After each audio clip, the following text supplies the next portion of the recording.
नमस्कार। आज हम एक बहुत ही व्यक्तिगत कहानी की परतों को खोल रहे हैं जो हमें मिली है। इसका शीर्षक है मेरी पहली स्कूटी, एक अविस्मरणीय यात्रा। ये विक्की नाम के एक शख्स और उनके पहले स्कूटर, एक होंडा एक्टिवा जिसका दिल्ली रजिस्ट्रेशन नंबर है DL3390, उससे जुड़े उनके अनुभवों के बारे में है। कहानी की शुरुआत ही बड़ी दिलचस्प है। मतलब ऐसा लगता है जैसे विक्की खुद चाय पीते हुए बता रहे हो, अरे सुनो भाई, ये जो एक्टिवा है ना, इसकी अपनी कहानी है। तो आज हम यही समझने की कोशिश करेंगे कि ये सिर्फ एक स्कूटर से बढ़कर क्यों है उनके लिए, और ये दिल्ली से नैनीताल तक का सफर, इसमें विक्की, उनकी एक्टिवा और ये जगहें, ये सब कैसे जुड़ गए। इस पूरी कहानी का एक बहुत खास दिन है 13 जून। ये वो दिन था जब विक्की का एक, कह सकते हैं, बड़ा सपना पूरा हुआ।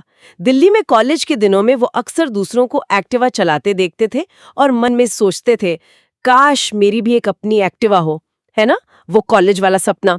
और उस सपने को पूरा करने का तरीका भी कम दिलचस्प नहीं। पैसे जमा हुए थोड़ी स्कॉलरशिप से, कुछ ट्यूशन पढ़ाकर कमाए और कुछ पैसे इस तरह बचाएं कि मम्मी की डांट भी ना पड़े। ये छोटी छोटी बचतें थी मतलब। हाँ, और यहीं पर बात मतलब सिर्फ पैसे बचाने की नहीं रह जाती। किसी चीज़ को पाने के लिए जो मेहनत की जाती है ना, खासकर जब वो पहली बड़ी खरीद हो, वो उसे एक अलग ही भावनात्मक वजन देती है।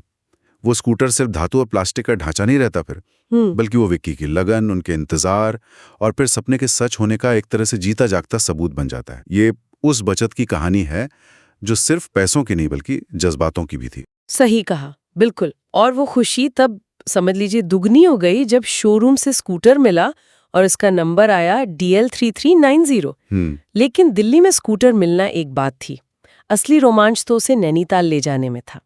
अब अनुभव की थोड़ी कमी थी और शायद घर वालों की चिंता भी रही होगी, तो फैसला हुआ कि स्कूटर को शताब्दी एक्सप्रेस से पार्सल किया जाए। मुझे तो ये हिस्सा बड़ा मज़ेदार लगा जब विकी बताते हैं कि नई दिल्ली रेलवे स्टेशन पर स्कूटर को पार्सल वैन में चढ़ते देखना उन्हें ऐसा लगा जैसे जैसे उनकी बारात जा रही हो। हाँ, वो बारात वाली बात। और उनके दोस्त ने चाबी देते हुए मजाक में कहा भी, लो भाई, घरवाली को संभाल के ले जाना। सोचिए स्कूटर के साथ कैसा रिश्ता बन गया था। हाँ, और ये बारात और घरवाली जैसे शब्द, ये महज मजाक नहीं है। ये दिखाते हैं कि कैसे हम बेजान चीज़ों में भी जान डाल देते हैं, उन्हें अपने जीवन का हिस्सा बना लेते हैं, अपनी भावनाओं का। स्कूटर यहाँ महज एक वाहन नहीं रहा, बल्कि एक साथी जैसा बन गया था, जिसे बड़े ध्यान से सफ़र पर ले जाया जा रहा था। तो परिवहन की एक सामान्य सी प्रक्रिया एक बहुत ही निजी भावनात्मक अनुभव में बदल गई। बिल्कुल बिल्कुल। फिर 2 दिन का इंतजार और काठगोदाम रेलवे स्टेशन पर मामा के साथ स्कूटर का इंतजार करना, पार्सल ऑफिस से उसे बाहर आते देखना, वो सारी कागजी कार्यवाही पूरी करना, और फिर वो पल जब पहली बार चाबी घुमाई और इंजन की आवाज आई। ब्रुम ब्रुम। विक्की के लिए ये आवाज किसी संगीत से कम नहीं थी।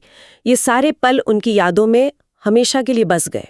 कहानी का एक और अहम मोड़ आता है कोरोना के समय, जब दुनिया, आप कह सकती हैं, थम सी गई थी। नैनीताल की सड़कें एकदम खाली थीं। उस वक्त विक्की और उनकी DL3390 ने उन खाली पहाड़ी सड़कों पर घूमने का एक अलग ही अनुभव लिया। बारिश, ठंडी हवा और वो सन्नाटा, जैसा वो कहते हैं, बस यार एकदम फिल्म वाला फील आता था।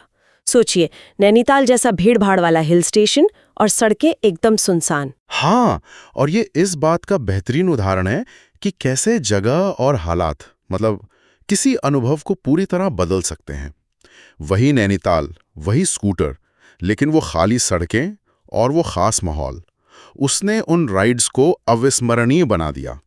स्कूटर यहाँ सिर्फ घूमने का साधन नहीं रहा, बल्कि उस खास दौर की आज़ादी, शांति और शायद अकेलेपन की मिलीजुली भावनाओं का प्रतीक बन गया। वो शांत नैनीताल उस स्कूटर के जरिए विक्की की यादों का एक अहम हिस्सा बन गया। और ये जुड़ाव आज भी कायम है। विक्की के लिए उनकी एक्टिवा DL3390 आज भी सिर्फ एक स्कूटर नहीं है। वो कहते हैं ये उनकी पहली मोहब्बत है, जो उन्हें हमेशा उस 13 जून की याद दिलाती है, जब दिल्ली में देखा एक सपना नैनीताल की वादियों में हकीकत बना था। तो इस पूरी कहानी से हमने क्या समझा? ये सिर्फ एक स्कूटर खरीदने और उसे एक शहर से दूसरे शहर ले जाने की कहानी नहीं है।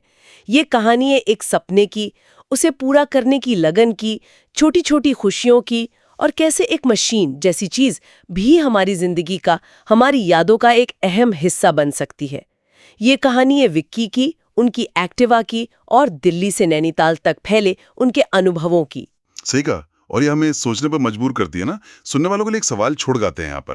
ऐसी कौन सी पहली चीज है, शायद कोई गाड़ी, कोई गैजेट या कुछ और, जिससे उनकी अपनी कोई ऐसी ही खास, कभी ना भूलने वाली कहानी या याद